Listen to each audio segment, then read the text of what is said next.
So they keep that if you are learning this formula, if you are learning the breakup of particular acids, particular elements, you must always write all remaining conditions being constant. Because if the conditions are not constant, the results can vary. In the same way, the mind, if let away from all influences of the world, has its own inherent nature. That is its true self. But when we are born into this world, it's not that when we are born we can shut off our senses and we can say, okay, the world does not exist for me. Even if you are closing your eyes not to see the world, through physical sensations you are receiving so much information about this world.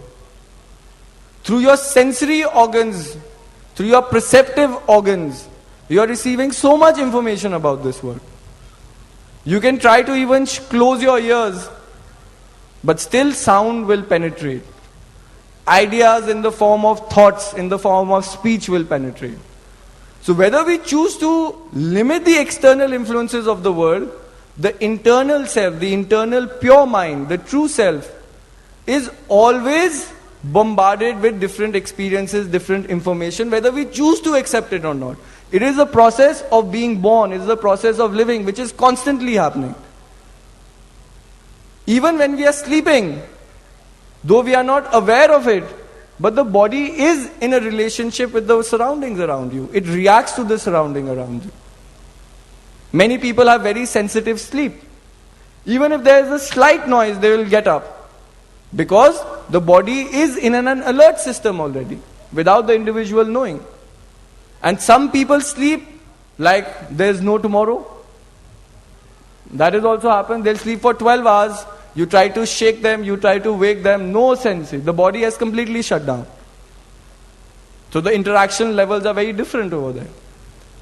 So what I'm trying to say is, predominantly, the mind, if you remove all the conditioning of the world, all the interaction of the world, the mind is still.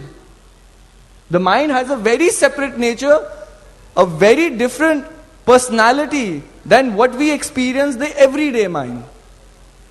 Now when we start reacting with this world, to react with this world, there is a fundamental change, a very subtle change in that true self, in that true mind. And from its true self, that mind becomes the I mind. There is a personality, an I individuality which the mind creates in order to experience this world. I went there, I did this, I achieved this, I tried to do this, this thing is mine, not yours, these things belong to me, this is my name, this is my house, this is my career.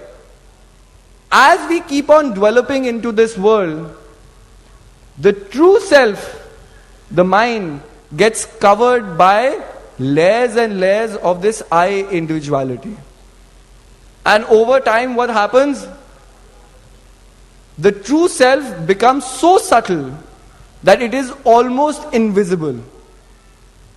And the I individuality becomes so strong that we believe that the mind is totally restless. Its nature is to move. Because that I individuality is what we are experiencing every moment. And what we are experiencing every moment, we believe that to be the truth. This is also one fundamental difference between the Eastern and the Western philosophies. If you focus, why is the West so materialistically driven? You know, you go to the West, the roads will be, if you need a 4-lane highway, they'll make a 8-lane highway. If you can live in a 20-story building, they'll make a 100-story building. If you have a plane that can carry, like say 100 passengers, now you have planes that can carry 800 passengers.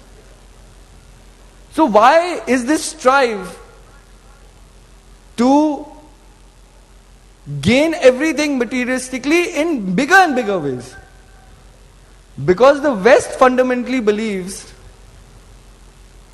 that to experience the truth, We must experience what is real. And what is real to the I individuality is the duality of this world. The I individuality sometimes cry, so we say no, crying is real. The I individuality sometimes makes us laugh or smile. In that moment, that act of smiling is real. So within this duality comes the greatest conflict. The mind will only strive for what it believes is good. If I believe that going to India is good, then going to India becomes my primary objective. If someone believes going to America and settling there is good, it becomes his drive force in life. If I believe this is right for me, then I will only choose to walk that path. But in life, there is nothing right and wrong. Because each experience comes in its own time, in its own wisdom. But it is the I individuality that is creating that separation, that this is good, this is bad. So the West is materialistically driven. Why? Because it believes what is real, what can be felt, what can be touched is the truth. And it has built its philosophical thinking based on divisions, based on duality. You have less, let's make it more. But in the East, there is a different kind of thought process that took place, which took place in our sages, in our scientists, in our great souls who guided our civilizations ages and ages ago. And they said, I smile and I cry. Though these things seem to be very real in the moment, they are not permanent. I am smiling one moment, and then the next moment certain things changes and I'm back to smiling again or crying again. I mean, the altered state comes.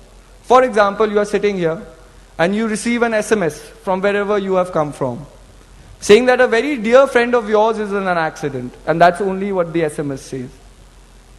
Now the moment you read this SMS, automatically there is a reaction to the information that you have received. And the reaction is in a very negative term. You know, accident has happened, something bad has happened. But what has happened you do not know. So the mind keeps on jumping. He might be in a very serious situation. He might be in the hospital. He might be in very great pain and agony. And as this movement of the mind takes place, what you were experiencing a moment before, sitting in this program, sitting in this peaceful environment, this whole environment's influences no longer exist. Because internally, the mind is creating an alternate experience. And that experience overshadows what is here and now. Here and now I was happy. But here and now I become miserable in just a moment's change. That is the movement of the mind. Now you are frantic, you want to call home, you want to find out. Within 5 minutes you receive a SMS again saying that, oh, there was nothing, it was a very minor accident, nothing happened to your friend, only the car got damaged. Now what happens? In a moment of great conflict you were in a moment of great strife. But the moment you receive this other information, where your friend is okay, the mind relaxes. The mind goes back to its parent state, its inherent state. Why? Because the influence has come, it has passed away. Your nerves relax, your fears slowly fade away. You tell yourself, oh, I was worrying for no reason at all. There was nothing to get worried. And the moment this thought comes into being, slowly I begin to experience the program again. I begin to smile again. And within a moment where I was in such a conflict, my struggles have all seemed to vanish in a moment.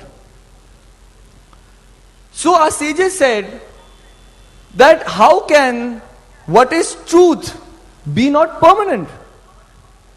If I'm crying one moment, if I'm laughing the moment, it is not me that is guiding the influences. It is not me that is guiding the reaction. It is the external world, external influences that is guiding my internal reaction.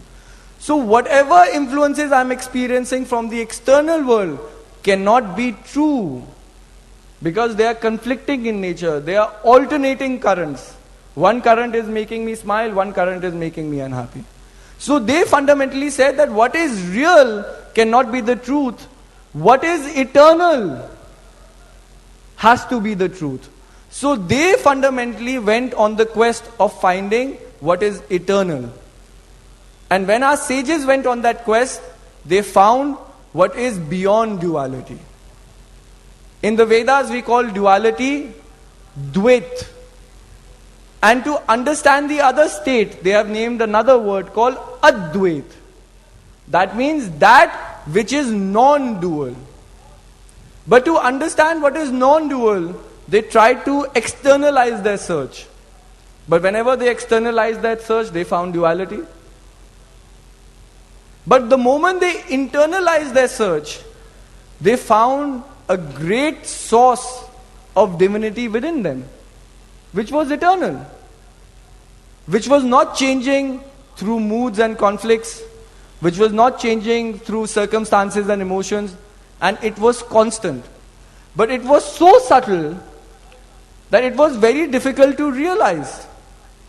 Because even in the search of finding who you are, there is great interaction with the world. You are still living in this world. When Gautam Buddha also set out to find who he is, his fundamental question was, who am I?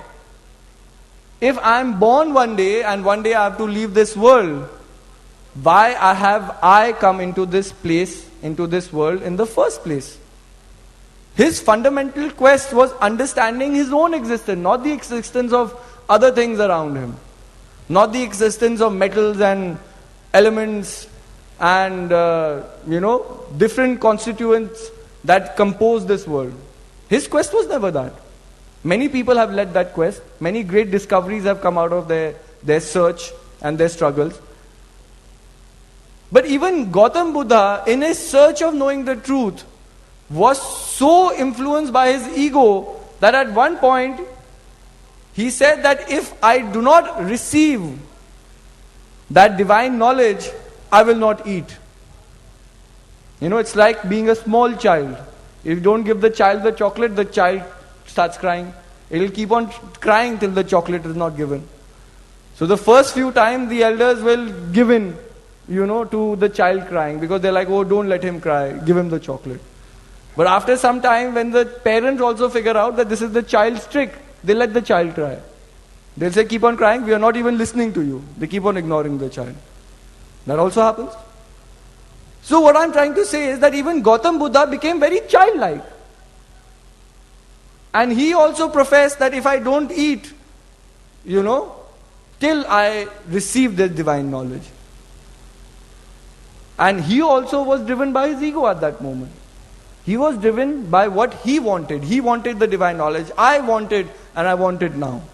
The fundamental underlying current is that.